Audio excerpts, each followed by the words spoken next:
ಕಡೇಕಾರು ಗ್ರಾಮ ಪಂಚಾಯತ್ ವ್ಯಾಪ್ತಿಯ ಕುತ್ಪಾಡಿಯಲ್ಲಿ ಗರುಡವೊಂದಕ್ಕೆ ರೆಕ್ಕೆ ಮುರಿತಗೊಂಡು ಹಾರಲಾಗದೆ ಅಸಹಾಯಕ ಸ್ಥಿತಿಯಲ್ಲಿ ಕಂಡುಬಂದ ಘಟನೆ ನಡೆದಿದೆ.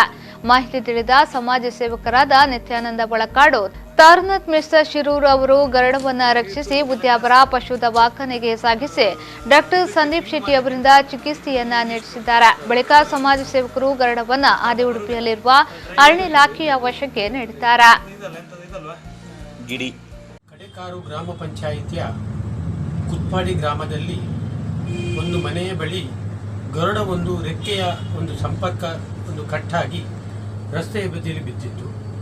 ಆ ಅಸಹಾಯಕ ಪರಿಸ್ಥಿತಿಯಲ್ಲಿ ಬಿದ್ದ ಗರುಡನನ್ನು ಹತ್ತಿರದ ಮನೆಯವರು ನಾಗರಿಕ ಸಮಿತಿಗೆ ಕರೆ ಮಾಡಿದರು.